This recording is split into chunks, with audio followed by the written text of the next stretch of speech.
Apa kabar kalian setelah liburan semester 1? Tentu saja kalian sehat selalu ya nak ya.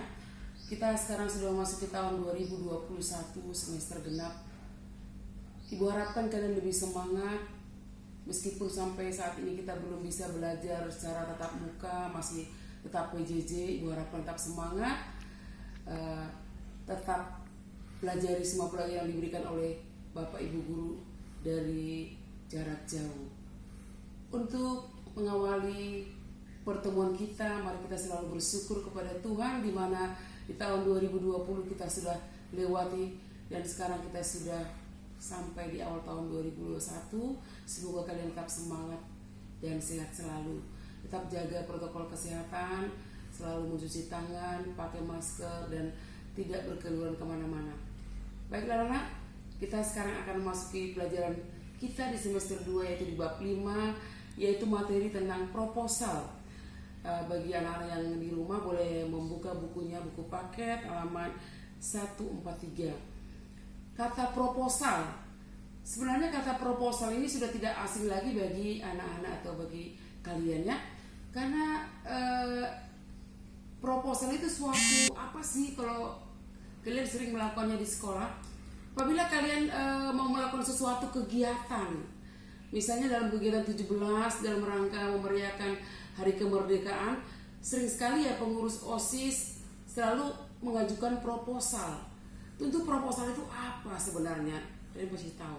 Jadi proposal itu suatu pengajuan atau rancangan kegiatan secara tertulis yang mau kita sampaikan kepada pihak lain, atau kalau di sekolah itu kepada kepala sekolah atau kepada pembina OSIS sebagai wakil kepala sekolah urusan kesiswaan untuk mengajukan rancangan yang mau kita lakukan di dalam proposal itu.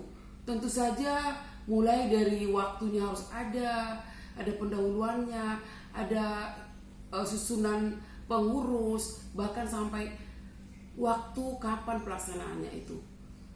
Nah, berdasarkan proposal-proposal yang selalu kita lihat di dalam lapangan, proposal bisa dibagi atas 4 macam. Kalau tadi itu proposal tentang kegiatan namanya. Kalau misalnya seorang pebisnis memberikan suatu proposal, itu namanya proposal bisnis. Jadi berhubungan dengan bisnis itu. Biasanya itu kerjasama dengan perusahaan itu ada selalu dibuat dulu proposalnya. Kemudian yang kedua ada proposal penelitian. Proposal penelitian itu biasanya dilakukan oleh mahasiswa yang mau melakukan penelitian untuk mendapatkan sarjananya.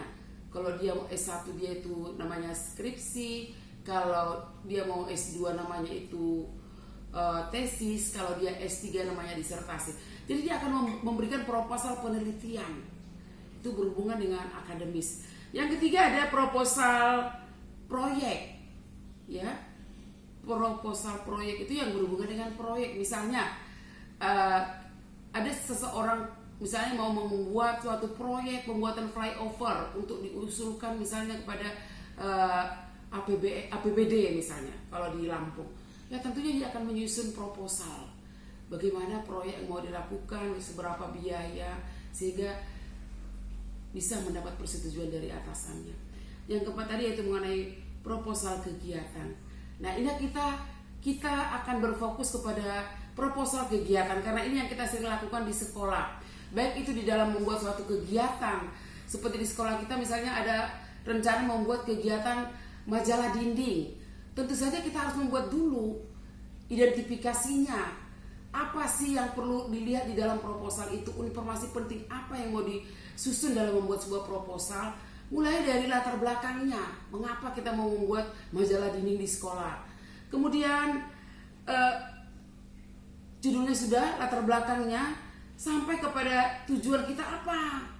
Tujuan kita misalnya membuat sebuah proposal, membuat majalah dinding tadi ya untuk melatih anak-anak di SMA Negeri 10 supaya aktif untuk membuat majalah dinding, baik itu yang berupa literasi atau bentuk karikatur yang berhubungan dengan dunia pendidikan. Kemudian ada sasarannya, ada tempat dan waktu. Kemudian sampai kepada kepanitiaan. Saya pikir Anda sudah mengerti ya. Jadi proposal itu suatu pengajuan, suatu rencana pengajuan yang mau disampaikan kepada atasan untuk supaya disetujui. Nah, untuk buku kita halaman 143 di sini sudah ada sebuah proposal tentang kadar keilmuan tulisan siswa SMA Negeri 3 Tasikmalaya pada majalah dinding sekolah. Nah, tugas kita di sini, kalau tadi kita sudah mengenal itu apa proposal, identifikasinya apa-apa saja, unsur-unsur dalam sebuah proposal tadi kita lihat mulai dari judul, pendahuluan, yang terdiri dari latar belakang, metode penelitian dan lain sebagainya. Kita akan lihat sekarang informasi penting yang disampaikan di dalam halaman 143 itu apa saja.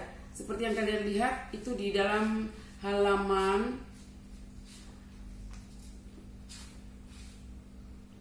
153. Nah, ada bagian-bagian proposal yang kita lihat di dalam karya ilmiah dari SMA Negeri 3 Tasikmalaya. Itu ada latar belakang, perumusan masalah, tujuan, kontribusi penelitian, sampai kepada daftar pustaka. Nah, kalian boleh lihat itu di papan tulis. Ibu sudah menuliskan itu proposal dengan jenis-jenisnya ya. Kembali Ibu ingatkan, pada proposal bisnis itu berhubungan dengan dunia bisnis. Ada proposal penelitian berhubungan dengan akademis. Tadi kalau misalnya mau S1 dia membuat skripsi, S2 membuat tesis, kalau dia S3 membuat disertasi. Kemudian ada proposal proyek yang berhubungan dengan pembuatan proyek, misalnya suatu proyek pembuatan flyover misalnya. Kemudian yang keempat itu proposal kegiatan yang berhubungan dengan rencana kegiatan kita, baik itu di sekolah. Kemudian bagian-bagian yang penting dalam proposal ini ada mulai dari judul, pendahuluan, latar belakang, terus sampai kepada daftar pustaka.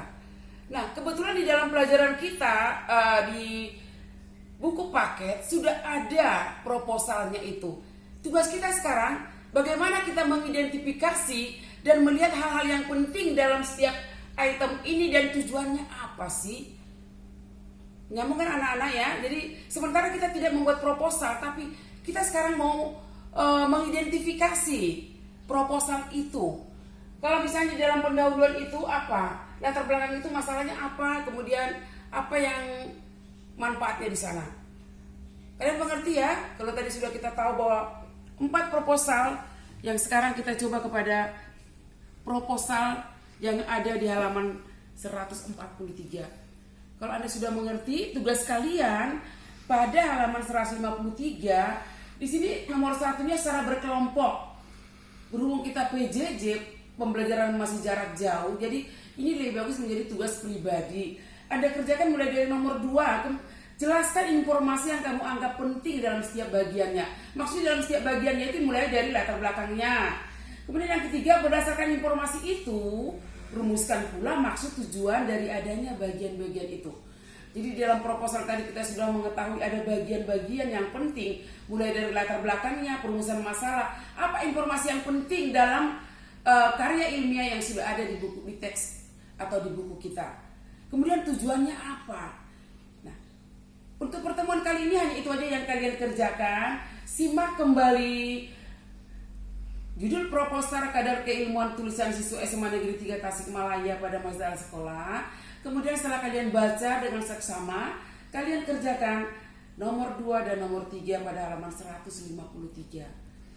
Saya pikir sampai di sini dulu pertemuan kita untuk pembelajaran yang pertama. Semangat, jangan malas-malas, kerjakan ya anak-anak. Kemudian kalian boleh lihat nanti di YouTube Ibu Ruminta dan juga bisa dikerjakan di Google Classroom. Jangan lupa like, subscribe, dan komen. Sampai jumpa minggu depan. Selamat pagi anak-anak.